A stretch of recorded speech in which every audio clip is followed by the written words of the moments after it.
ধনতেরাস, দীপাবলি ও কালী পূজা অন্যতম প্রধান কাজ হিসাবে গণ্য করা হয় যমের দীপদানকে।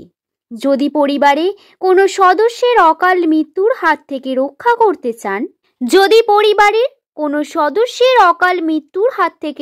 করতে চান বা পরিবারে যদি মঙ্গল চান, তাহলে দীপাবলির রাত্রে আর কিছু করুন বা না করুন, যমদেবের উদ্দেশ্যে একটি প্রদীপ অবশ্যই প্রজ্বলন করুন। বন্ধুরা, কালী পুজো এবং দীপাবলির সবথেকে গুরুত্বপূর্ণ অংশ হলো এটি। শাস্ত্রে উল্লেখ আছে, কোনো কিছু কিনুন বা না কিনুন, দীপাবলি উৎসবে সামিল হন বা না হন, কিন্তু মৃত্যুর দেবতা যমদেবের উদ্দেশ্যে প্রদীপ নিবেদন করা আমাদের প্রত্যেকটি বাড়িতে অন্যতম প্রধান কারণ।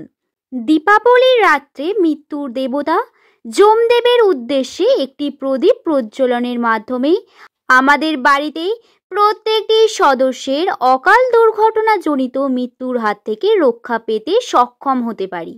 পাশাপাশি পরিবারের দুর্দশা এবং অন্ধকার দূর করার উদ্দেশ্যেও আমরা এই দিন যমদেবের উদ্দেশ্যে প্রদীপ দান করে থাকি। আজ এই ভিডিওর মাধ্যমে আপনাদের সামনে আলোচনা করব 1432 বঙ্গাব্দ এবং ইংরাজির 2025 সাল কোন দিন এই যমদেবের উদ্দেশ্যে প্রদীপ দান করবেন এবং কখনই বা তা করবেন। এবং সব থেকে গুরুত্বপূর্ণ বিষয়, অনেকেই এই বিষয়টি জানেন না যে কিভাবে এই যমদেবের উদ্দেশ্যে প্রদীপ দান করতে হয়। সেই সমস্ত বিষয় নিয়ে আমি এই ভিডিওতে বলে দেব। আশা করি এই ভিডিওটি আপনাকে উপকৃত করবে। ভিডিওটি সম্পূর্ণ মনোযোগ সহকারে দেখুন এবং দেখার পর এই সংক্রান্ত কোনো প্রশ্ন থাকলে বা মতামত থাকলে নিচের কমেন্ট বক্সে অবশ্যই জানাবেন। নমস্কার দর্শক বন্ধুরা, শুভকথা ইউটিউব চ্যানেলে আপনাদেরকে সকলকে জানাই সুস্বাগত। ভারতীয় দর্শন শাস্ত্র এবং বিভিন্ন দেবদেবীর পূজা আলোচনার পদ্ধতি এই চ্যানেলের মূল আলোচ্য বিষয়। চলুন বন্ধুরা, আজকে বিস্তারিত জানিয়ে দিই।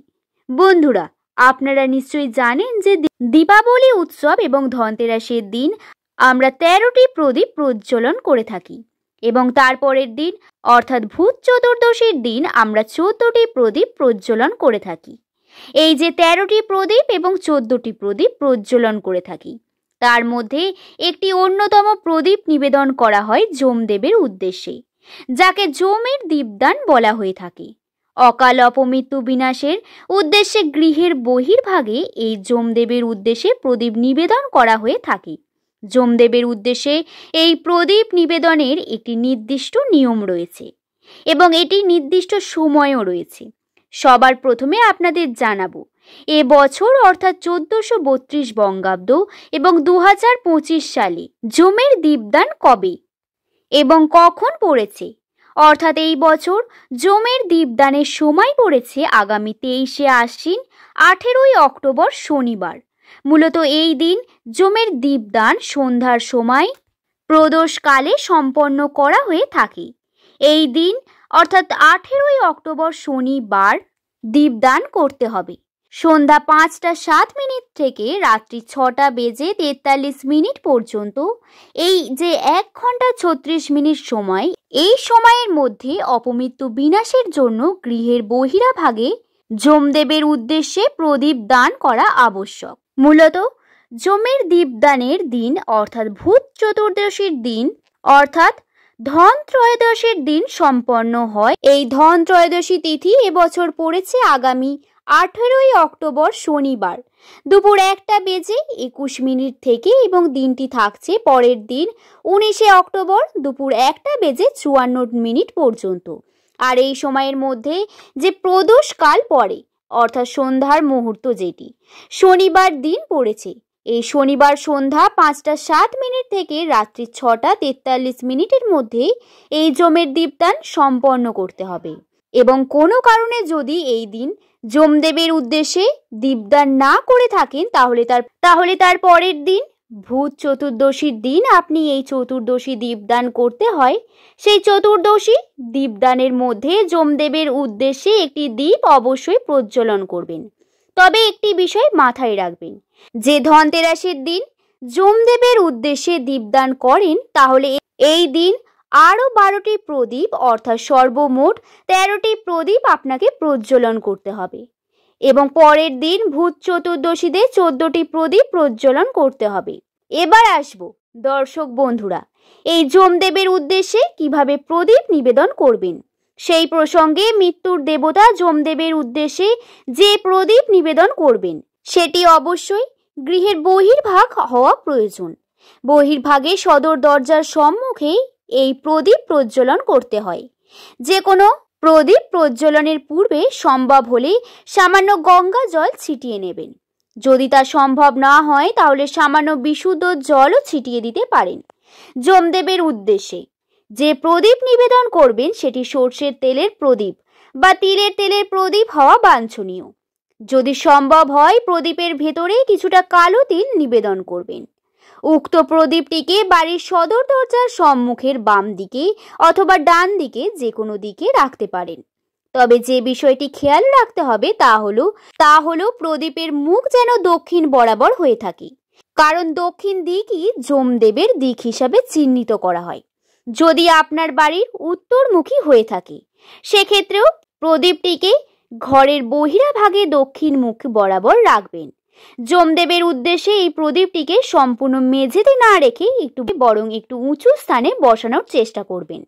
প্রদীপটি প্রজ্বলন করার পর হাতে একটি ফুল নিয়ে যমদেবের উদ্দেশ্যে মনে মনে এই মন্ত্রটি 3 বার উচ্চারণ করবেন। নমো যমদেবায় নমো বলে এই মন্ত্রটি 3 বার উচ্চারণ করার পর মনে মনে হাত জোর করে যমদেবের উদ্দেশ্যে এই প্রার্থনা করুন।